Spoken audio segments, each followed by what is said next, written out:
So once you're actually released? Yeah. Why? Yeah. Why? Because I was so committed to that fight, and that's all my life was. There was nothing else to my life. I didn't have anything, I didn't own anything, I didn't possess anything. So when you came out, you just attached thought, to anything. Yeah. What do I have apart from that cause to fight for, literally? Because that's how it has to be in prison.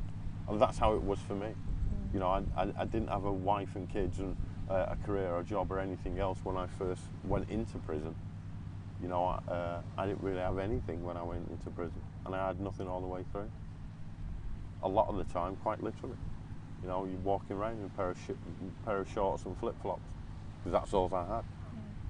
You know, wouldn't wear clothes, wouldn't wear a prison uniform because I wasn't a prisoner. Oh, really? So that was your way of kind of saying, I ain't wearing it. Just. And what about now? Would you like to get married? Can you see yourself sort of settling down eventually? Doing all the normal things as such that an everyday person would? I don't know. I really don't know. Children is one of the things I miss the most. Not having children is something I miss the most. I was in the pub yesterday, I borrowed somebody else's kids yesterday, took them out the back gutting mackerel. That's the best way, isn't it? Yeah. Borrow them and hand them back at the end. Took the boys out gutting mackerel. And they'd done it, they were really, really good at it. Young kids come out with this stripy apron on. I'm the youngest chef in the kitchen. That's something you maybe like to do, like work with kids or help to teach them new things like that. And that's something I think I really would like to do and you know, to be involved in. But at the same time, I've always wanted to do it with you know, younger teenagers who are, you know, just start really getting into trouble, and you know, not always specifically bad trouble, but you know, sometimes a little bit of trouble in a bad environment. And give them your story and give them my story and say, well, you know, and a lot of the times the talks I do, I mean, I do some talks for the Newbridge charity and their youth conference, and that's always such a really, really positive thing. And you actually get such a lot of good feedback from the kids as well. You know, young teenagers, they ain't daft. You know, they're not daft at all. And you actually get the best questions coming back from them as well. You know, they really do ask some good questions, and they're not afraid to ask them. Yeah. And they actually respond quite positively, because there's always that little link as well of saying, right, you know, how many people in this room are 15 years old? You know, maybe so many hands will go up and you say, right, that's when I went to prison. Yeah. That is when I went to prison. That's when my life stopped. That's when my life stopped. So they can try and in that way put themselves in your shoes and imagine. Yeah, they can relate to it immediately. You know, especially if someone's been getting into a little bit of bother and stuff like that, and it's sort of like saying, well, you know, I've been there, and this is what's going to happen to you if you go there. And I know this is what's going to happen to you because that's what happened to me. Yeah.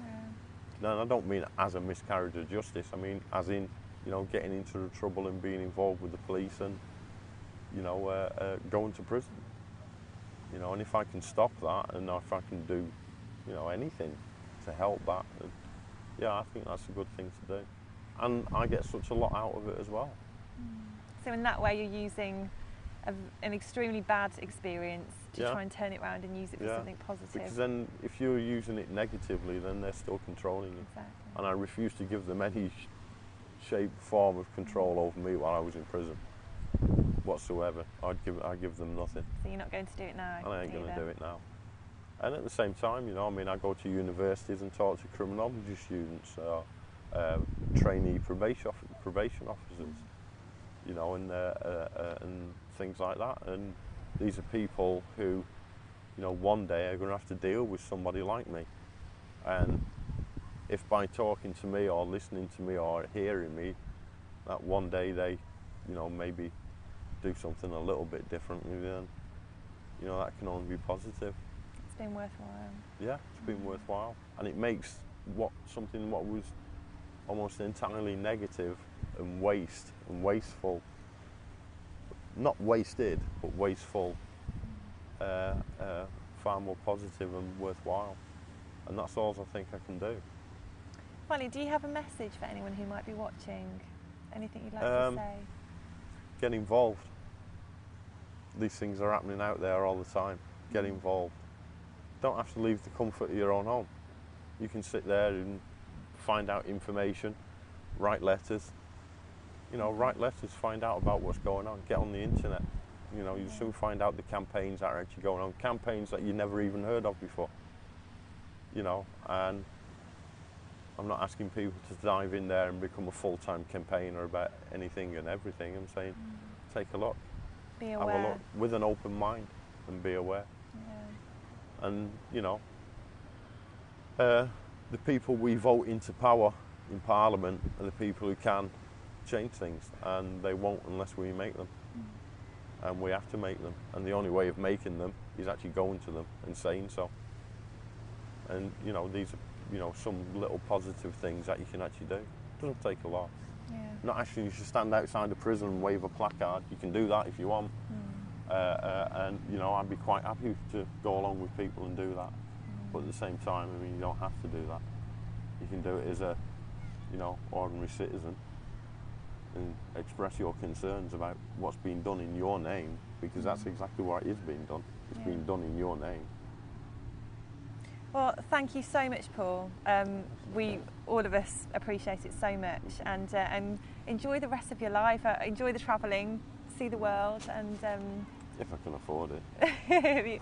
yeah, it's the same with all of us, isn't it? It's just the money. But no, thank you so much for speaking to us today. It's been a pleasure. It's fine. Thank you.